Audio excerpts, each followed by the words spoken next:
Nous allons étudier ici le comportement de la fonction inverse aux bornes de son ensemble de définition. Alors qu'est-ce que ça veut dire ça? Les bornes de l'ensemble de définition, voilà l'ensemble de définition de la fonction inverse. C'est sur R étoile, donc 0 est une valeur interdite, donc on peut l'écrire sous forme d'intervalle comme ça. Les bornes de l'ensemble de définition, c'est les extrémités des intervalles. Donc il faut regarder quand x prend des valeurs de plus en plus petites, de plus en plus grandes ici vers plus l'infini, ou quand on se rapproche de 0. Mais on peut se rapprocher de 0 en étant du côté des négatifs ou en étant du côté des positifs. Et on va essayer de s'intéresser au comportement de cette fonction, c'est-à-dire de voir ce qui se passe. Ça concerne les x, c'est l'ensemble de définition, ça concerne les x. Donc on va essayer de voir ce qui se passe pour les y. Alors, on va commencer, étant donné qu'on a 4 bornes pour l'ensemble de définition, on va commencer au voisinage de plus l'infini. Alors, au voisinage de plus l'infini, ça veut dire que on va faire à x, on va lui faire prendre des valeurs de plus en plus grandes. Donc, on va être ici dans cette zone-là de la courbe.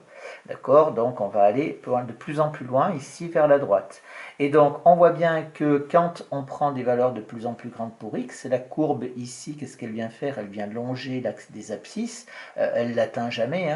Vous imaginez bien que si vous avez l'impression qu'à un moment donné, la courbe va atteindre l'axe des abscisses, eh bien, il suffit de faire un zoom et vous verrez qu'il y a de la place encore pour se rapprocher. Donc, elle se rapproche de plus en plus. Et si on regarde ici où est-ce qu'on est sur l'axe des ordonnées, eh bien, pour les images, on voit que ça se rapproche de plus en plus de 0 ici. Plus on va loin vers la droite, plus on va se rapprocher de 0 sur l'axe des ordonnées. Donc, on dit que quand x prend des valeurs de plus en plus grandes, alors 1 sur x prend des valeurs de plus en plus proches de 0. De plus en plus proche de 0. Et on dit cette chose-là, on dit quand x tend vers plus l'infini, et quand on dit, au lieu de dire x prend des valeurs de plus en plus grandes, on dit quand x tend vers plus l'infini, alors on va dire que 1 sur x prend des valeurs de plus en plus proches de 0, c'est-à-dire tend vers 0. On utilise cette expression tendre vers. Et on a une écriture, on a un symbole mathématique pour dire tend vers. On utilise une flèche simple comme ça. Et on écrit ici, quand x tend vers plus l'infini, 1 sur x tend vers 0 ici. Eh bien, quand on a fait ça, on dit qu'on a déterminé la limite de la fonction inverse quand x tend vers plus l'infini. Déterminer la limite, ça veut dire quoi? Ça veut dire chercher comment se comportent les images, c'est-à-dire 1 sur x, les résultats de la fonction, quand x prend, alors ça dépend ici, quand on tend vers plus l'infini, bien sûr. Alors, on a des notations. Les notations, vous les avez vues un petit peu en classe de première quand on a fait la dérivation, donc je reviens dessus, cette flèche-là qui signifie tend vers. Et surtout, on écrit ça. On écrit lim pour dire que c'est la limite. Quand x tend vers plus l'infini, c'est en dessous.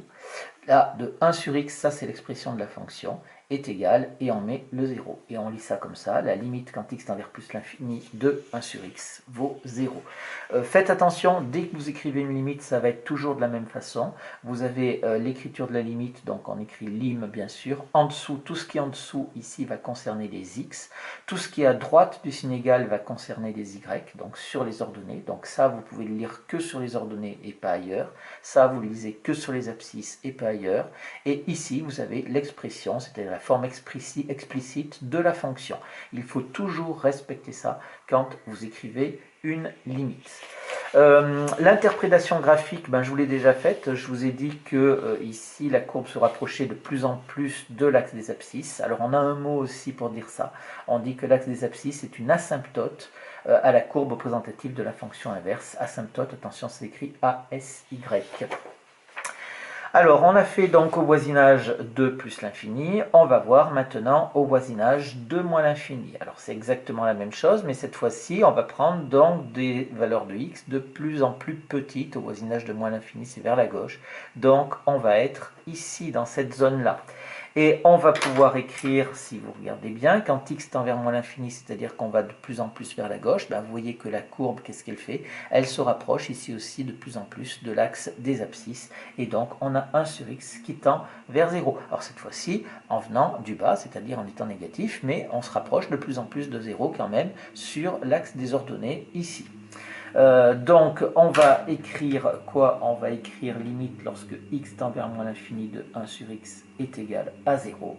Et on constate aussi que l'axe des abscisses est encore asymptote à la courbe. Voilà, c'est le même principe, si vous avez compris pour plus l'infini, c'est pareil pour moins l'infini, mis à part que ça se passe de l'autre côté. Alors, on va passer maintenant au voisinage de 0. Alors, au voisinage de 0, quand x reste positif, c'est-à-dire qu'on va se rapprocher de plus en plus de 0, on prend des valeurs de plus en plus proches de 0 ici, mais en restant positif. Donc, on vient ici par la droite, d'accord? C'est pour ça que j'ai marqué limite à droite de 0. Alors, on va dire quand x est supérieur à 0 et x positif, il faut bien préciser que x est positif pour dire qu'on reste du côté droit de 0. On a 1 sur x qui tend vers quoi? Ça se passe où déjà au niveau de la courbe? Donc on se rapproche de plus en plus de 0, donc on était sur la courbe ici, hop là, et ça va donc se passer ici, globalement à cet endroit-là. Et donc, ici, quand je prends 1 sur x, je regarde, et bien quand je prends des valeurs de plus en plus proches de 0, les y, eux, ben, ça monte indéfiniment, et donc on va aller ici vers plus l'infini. Donc 1 sur x va tendre vers plus l'infini. Et naturellement, qu'est-ce qu'on va écrire? On va écrire la limite lorsque x tend vers 0 de 1 sur x est égal à plus l'infini. Mais attention, si je le laisse comme ça, je n'ai pas mentionné qu'on était la limite à droite. Donc je vais le préciser ici en disant que x reste positif. Donc je précise, je fais une précision ici en dessous de la limite pour bien savoir où est-ce qu'on est avec précision.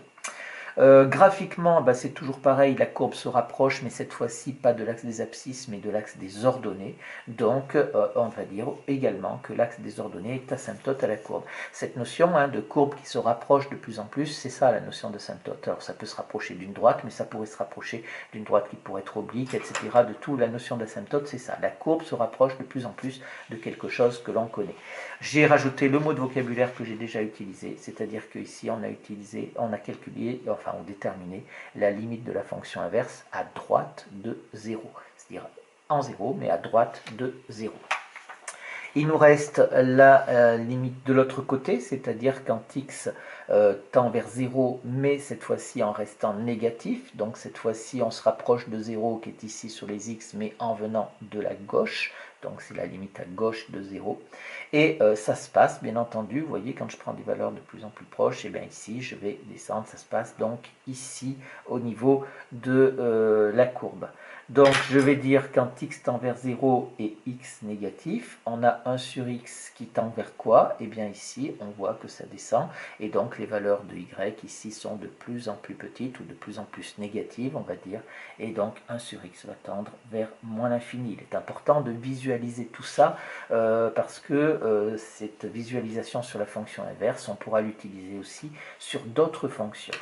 Et on va écrire bien entendu la limite lorsque x tend vers 0 de 1 sur x est égal à moins l'infini ici. Et on va préciser à cet endroit que x est inférieur à 0. Il s'agit bien sûr de la limite à gauche et l'axe des ordonnées et bien sûr asymptote à la courbe.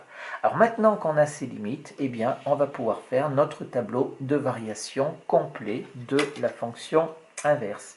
Donc la fonction inverse, je connais sa dérivée qui est moins 1 sur x au carré.